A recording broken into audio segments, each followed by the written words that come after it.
Welcome to the Cabral Concept, where board-certified naturopath and integrative health practitioner Dr. Stephen Cabral shares how he was diagnosed at the age of 17 with a life-altering illness and given no hope for recovery. It was only after studying and traveling all over the world did he discover how to combine ancient Ayurvedic healing practices with state-of-the-art naturopathic and functional medicine to fully rebalance the body and re-energize it with life. It's time to discover how to get well, lose weight, and finally feel alive again. And now, here's your host, Dr. Stephen Cabral.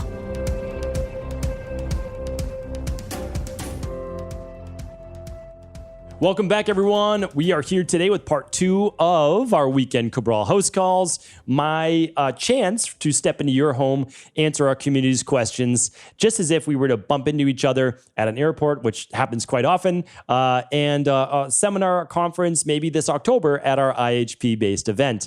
So excited to be able to go over all these questions. As I've been saying over the past month or so, we are about 12 weeks behind on these questions, and not really 12. It just means 12 weeks in the queue, because every single weekend, I'm answering 12 of your questions, but the more questions that pour in, well, the longer the wait time. That's all. But remember, you can get your questions answered each and every day at cabralsupportgroup.com. All right, let's dive into all these wellness, weight, anti-aging, longevity-based questions. The first question is from Melissa. Melissa says, please help me. My daughter is 29, vegan, eats healthy, and takes supplements.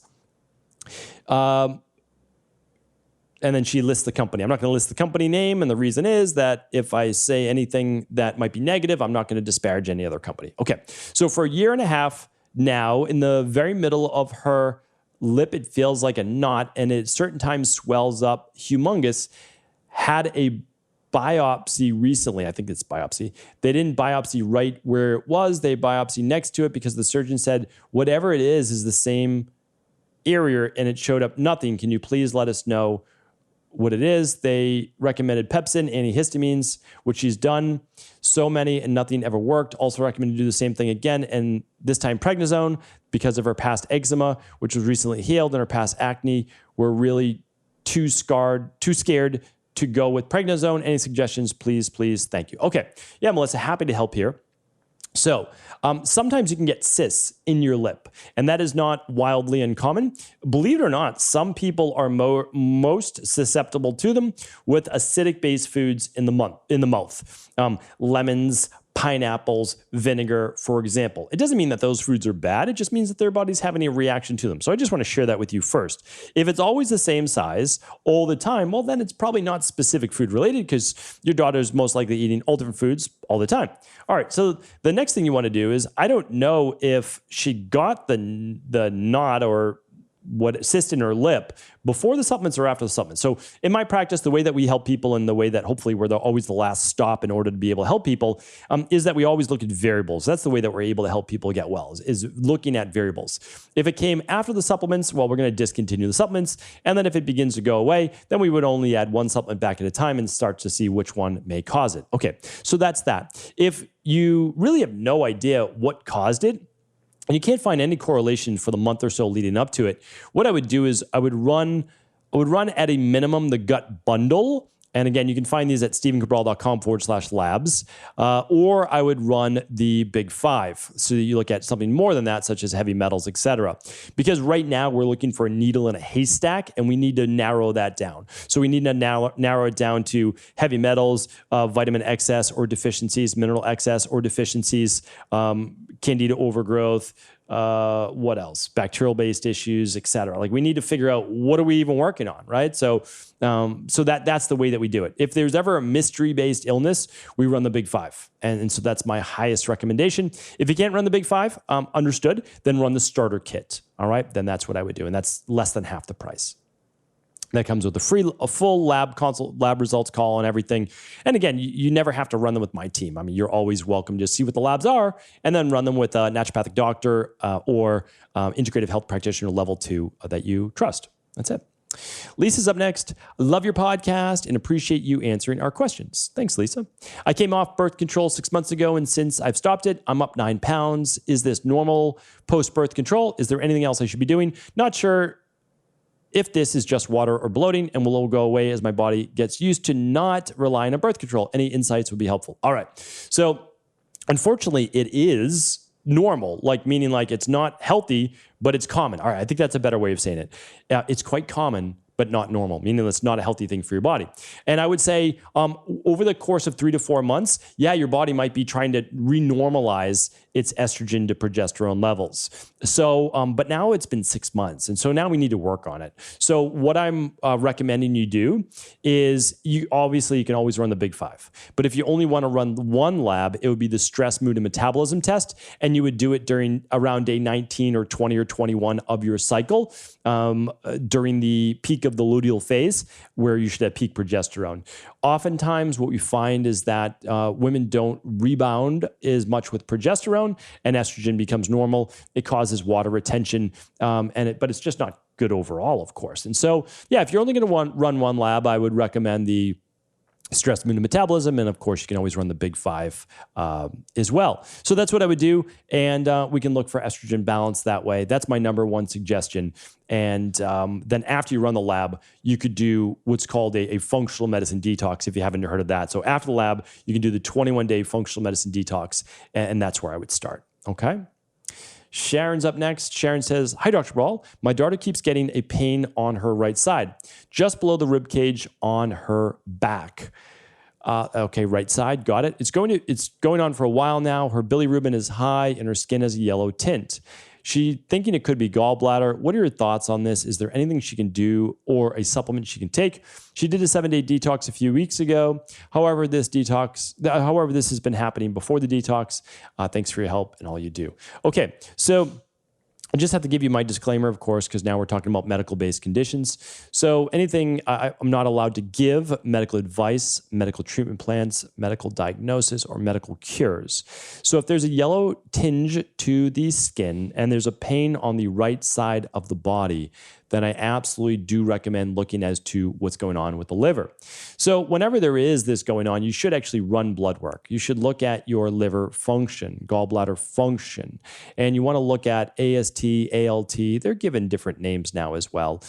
So you can just let your doctor know, your medical doctor, and you want to run those blood labs. I think that's important because this could be a serious liver-based issue, and so we want to look for that. And then at the same time, we can absolutely do things for liver, gallbladder, but first we want to make sure that there's not a serious medical-based diagnosis. And so my recommendation is that first. And then after that, we need to see what is going on overall that could be congesting the liver. So there's something called the Amazing Liver and Gallbladder Cleanse. It's different than the functional medicine detox, and it might be something worth looking into. But again, I'm recommending that you get blood work done first, make sure that it's nothing serious. And then I have a free podcast on the Amazing Liver Gallbladder Cleanse. It was way back in the day. We give you a free PDF of it. Very, very simple. It's all natural things that you would find. So please do check in and just go to cabralsupportgroup.com if you can't find that particular podcast. But again, let's just make sure there's nothing serious going on. Sharon's up next. You've done a lot of research on wheat and gluten. I'm wondering, in those studies, did you also find out if they were eating the wheat gluten from the store-bought flours, or if they were eating freshly milled flour from wheat berry? You have to know that the flours in the store have been stripped of all their nutrients and fiber, then enriched with 4 or 5 synthetic vitamins. Diseases became way more prevalent when they started doing this to flour. Freshly milled has a ton of nutrients and fiber, only missing a few nutrients to make it a complete food. It's very biblical as well. I'm curious to know if their studies were on the store flour, freshly milled flour, or both independent from one another. Please help. All right, Sharon, happy to help. Yeah, and I've looked at wheat and gluten inside and out and from every different angle possible. All right.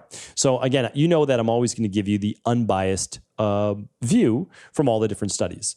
So the majority of studies look at just wheat and gluten from regular flour. There's no doubt about it. And I think that one of the main issues with this is that it's not separating out glyphosate, right? So glyphosate is a pesticide applied to most of these wheat-based products. The wheat products contain something in them called gluten and gliadin. And these essentially are proteins that are sticky and they can gum up the intestines and they can create some inflammation. Glyphosate can actually cause intestinal permeability, which can then cause inflammation, which can then cause autoimmune diseases that I spoke about earlier in the week on Thursday's show.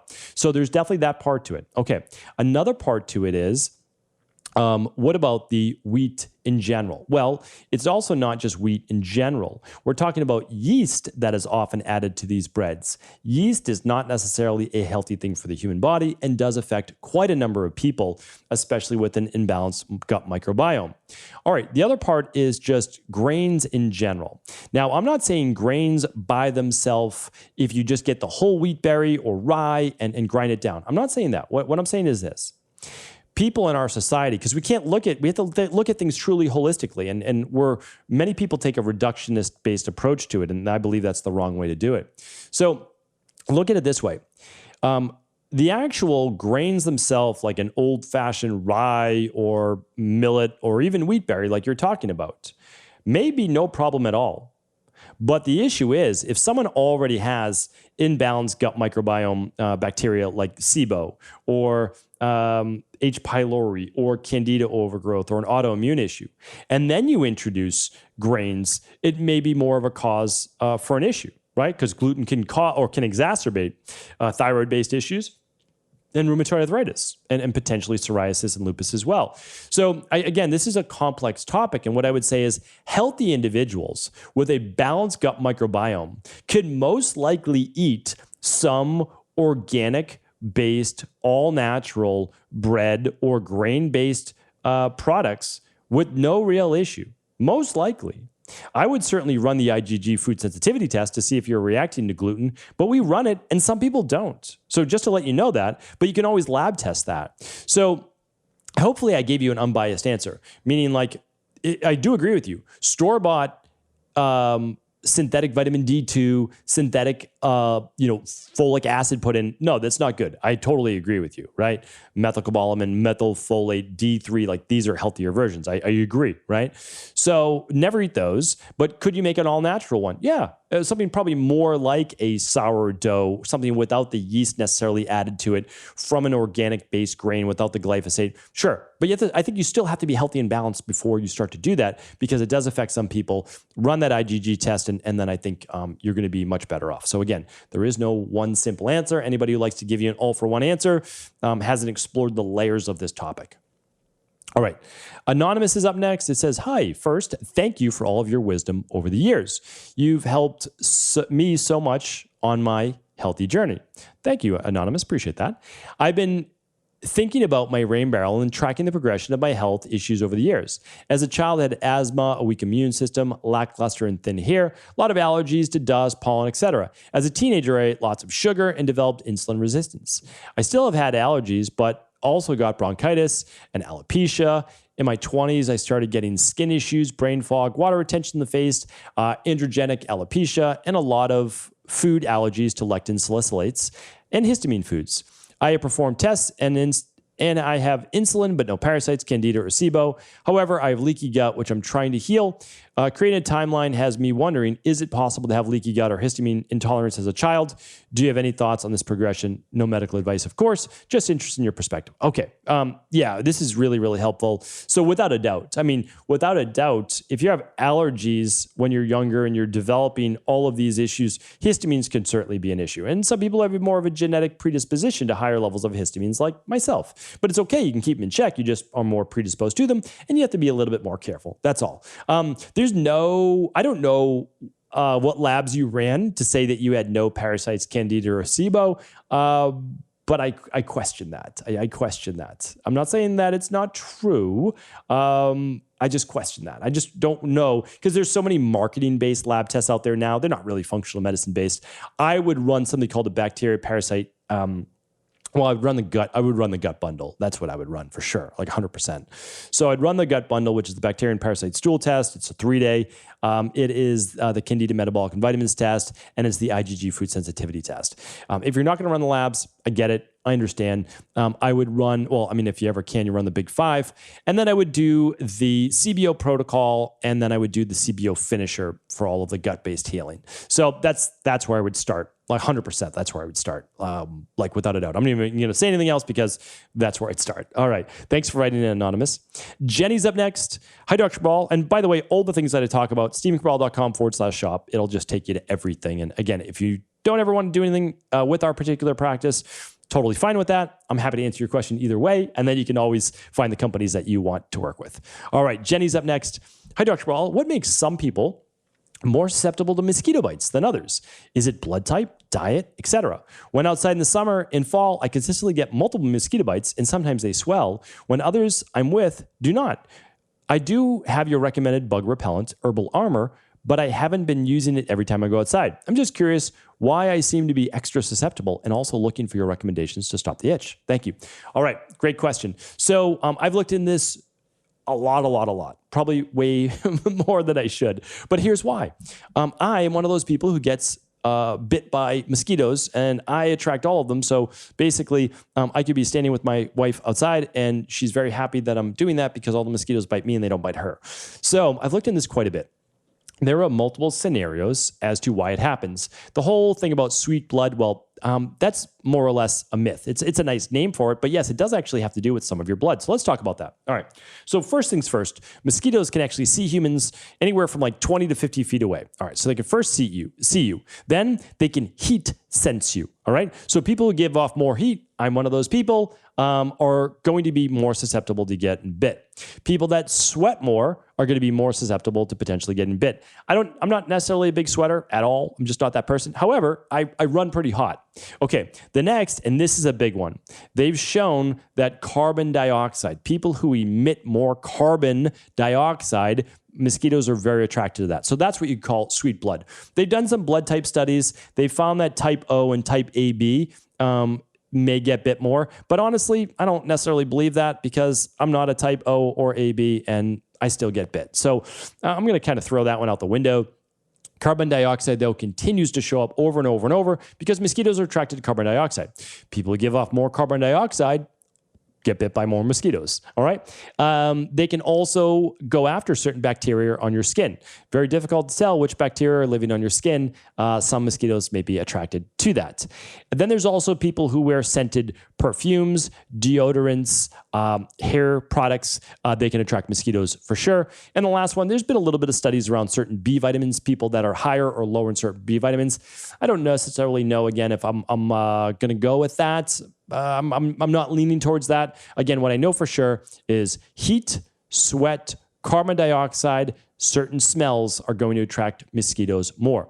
And if I think about it, my wife, maybe she doesn't give off as much carbon dioxide. She's just not as hot. She doesn't run as hot. She runs more cold. And she certainly doesn't sweat a lot. And so these are all things that I look at in particular. I've given a bunch of different mosquito and tick repellent natural ones. Those are at StephenCabral.com/resources.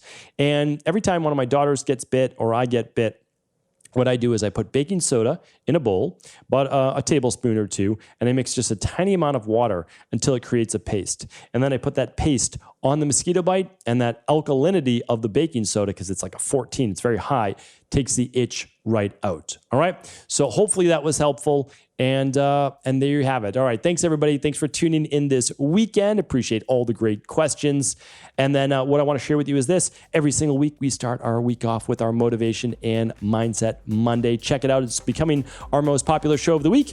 And hopefully it inspires you to have your best week yet. All right. Take care, everyone. Before you go, I wanted to ask you this question. What if I could teach you in just a couple of hours how to transform your thyroid, hormones, adrenal, cholesterol, blood pressure, blood sugar, weight loss, energy, mood, brain, pregnancy, anti-aging, or many other health-related issues? After 20 years in private practice, after seeing and overseeing 250,000 client appointments, I sincerely feel I have the real-world data and have found the answer you've been searching for. So what I've done is spent hundreds of hours of my own time refining what you need to know in order to uncover your underlying root cause health issues and then begin to rebalance the body and bring it back to a state of robust health and wellness. I'm going to teach you exactly what I do in my private practice so you can understand how you got here and now what you need to do in order to heal. You'll receive all of the important success checklists, protocols, and even ways to customize it to make the program fit your busy life. And you'll get all of this at a fraction of the price.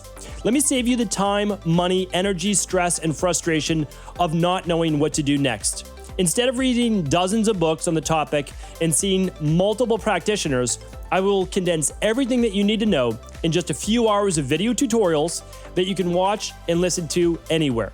Together, we will make this healing process an enjoyable one that you can take with you for the rest of your life. I wish you all of the best of health and happiness, and I hope to be able to guide you on your healing journey through my health results accelerators. Simply choose the health imbalance you're currently suffering from, and by the end of today, you'll know what went wrong and how to get well again. I guarantee it. For details, head over now to stevencabral.com/courses.